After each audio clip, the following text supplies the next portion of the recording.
Hello, ഞങ്ങൾ മലപ്പുറം പോവാണ് guys. ഞങ്ങളെന്ന് വെച്ചിട്ടുണ്ടെങ്കിൽ ഞാനും അച്ഛനും നമ്മുടെ സ്വന്തം ഡ്രൈവർ ചേട്ടൻ ഷൈൻ ചേട്ടനും കൂടെയാണ് യാത്ര. മഴ പെയ്യും പെയ്യും എന്ന് വിചാരിച്ചു, പക്ഷേ ആസ് യൂഷ്വൽ മഴ നമ്മളെ പറ്റിച്ചു. കാരണം മഴ പെയ്തില്ല, ചാറി നിന്നു. അപ്പോൾ ഞങ്ങൾ എന്തായാലും മലപ്പുറം പോകുമല്ലോ, അപ്പോൾ തൃശ്ശൂർ വിട്ട് പോകാമെന്ന് ഞാൻ പറഞ്ഞു അച്ഛൻ്റെ അടുത്ത്. വേറൊന്നുമല്ല, നമ്മുടെ സ്വന്തം എൻ്റെ ബെസ്റ്റ് ഫ്രണ്ട് ഹൃദയമുണ്ട്, അവളുടെ ചേച്ചിയുടെ മോളിൽ അരങ്ങേറ്റമാണ്. അപ്പോൾ അവളൊരു ചിലങ്ക നോക്കണമെന്ന് എന്നോട് പറഞ്ഞിട്ടുണ്ടായിരുന്നു. അപ്പോൾ ഞങ്ങൾ നമ്മുടെ ഇൻസ്റ്റാഗ്രാമിൽ വൈറലായിക്കൊണ്ടിരിക്കുന്ന ചെണ്ടക്കടയുണ്ടല്ലോ, അവിടെ ഗൂഗിൾ മാപ്പൊക്കെ ഇട്ട് നമ്മൾ എത്തി. അവസാനം ചെന്ന് കയറി കഴിഞ്ഞപ്പോൾ ഒരു ചെറിയൊരു കടയായിരുന്നു കേട്ടോ. നമ്മുടെ രാഗം തിയേറ്ററിൻ്റെ നിയറസ്റ്റ് ആയിട്ടാണ് ഈ ഒരു കട ലൊക്കേറ്റ് ചെയ്യുന്നത് കേട്ടോ, തൃശ്ശൂർ. അപ്പോൾ ഞങ്ങൾ അവിടെ എത്തിക്കഴിഞ്ഞപ്പോൾ അത്യാവശ്യം ചെറിയ കട എന്ന് തോന്നിക്കുമെങ്കിലും പക്ഷേ അതിൻ്റെ ഉള്ളിൽ അത്യാവശ്യം നല്ല രീതിക്ക് ബഡ്ജറ്റ് ഫ്രണ്ട്ലി ആയിട്ടുള്ള ഐറ്റംസ് മൊത്തം ഉണ്ടായിരുന്നു. എൻ്റെ കണ്ണ് മൊത്തം സ്റ്റക്കായത് ചിലങ്കിലാണ്. നമ്മൾ ചിലങ്ക തന്നെ നോക്കാൻ ഇവിടെ വന്നത്. 51 മണിയുടെ ചിലങ്കയാണ് നമ്മൾ പർച്ചേസ് ചെയ്തത് കേട്ടോ. അത്യാവശ്യം നല്ല രീതിക്ക് വർക്ക് ചെയ്തിട്ടുള്ള ചിലങ്കയാണ്, എനിക്കൊന്നും പറയാനില്ല, നല്ല വർക്കാണ് ചെയ്തേക്കുന്നത്.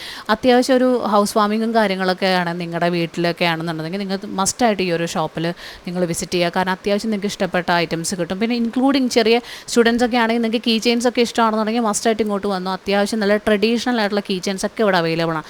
തൃശ്ശൂർ വന്നാൽ മറക്കണ്ട, ചെണ്ടക്കടയിൽ എന്തായാലും ഒരു വട്ടം വിസിറ്റ് ചെയ്യുക. ഓക്കെ, ടാറ്റാ.